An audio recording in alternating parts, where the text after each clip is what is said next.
So, the fifth and final step in the market research process is laying out what's known as the buyer's journey.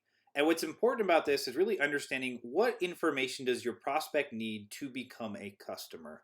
And so, it's an easy question to pose, but actually going through and building it takes a lot of time and consideration. So, basically, where I want to show you where this falls in the process, we've already gone through and laid out our customer personas and then segmented them by their stages of awareness to know where they're at.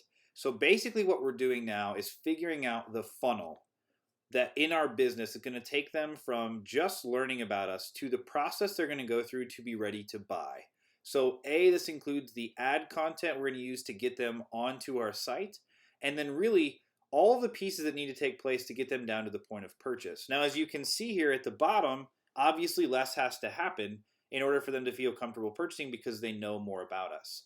The higher you go, typically the longer the journey is, unless you do something like include a 100% money back guarantee to really reduce the risk. A lot of times at the totally unaware stage, we'll see that. It'll actually be a very short process where you got a long sales letter that you build value, have a price tag with 100% money back guarantee. You can get people to convert there, and that's pretty much what our offer. We're targeting more in the problem and solution aware stages, but we've got a short funnel with our AdWords offer. We're not having a big long email sequence or building value, but that guarantee allows us to shorten the cycle. So we'll talk about the pieces here and walk you through mapping out the journey. But what I want to chat about real quick are the three stages of the buyer's journey. So the first is awareness, understanding what it is that you do and the value that you can provide them.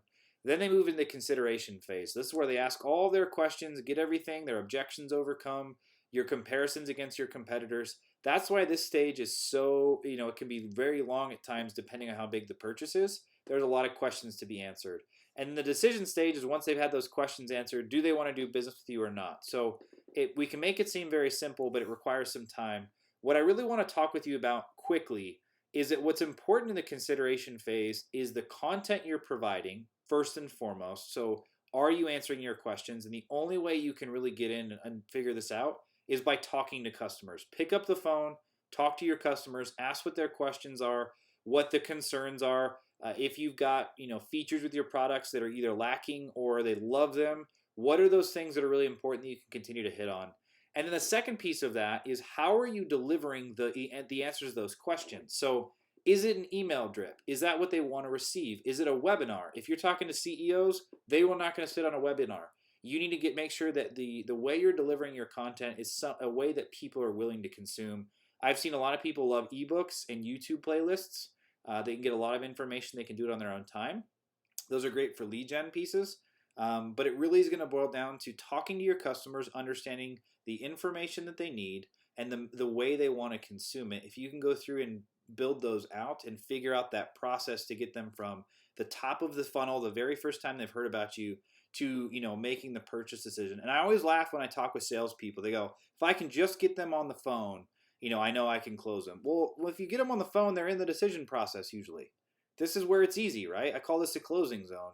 If you get somebody on the phone with you, they are interested enough in what you do to at least either answer their objections, overcome, or just straight close them. The magic happens here at the top, getting them aware of what you do and then working them through the process to answer their questions and show them why you're the best fit. So there's no plug and play solution for this. It's literally just coming in, talking, and building the system as you go. So check out the following tutorial where I'll walk you through the entire process of building out the buyer's journey.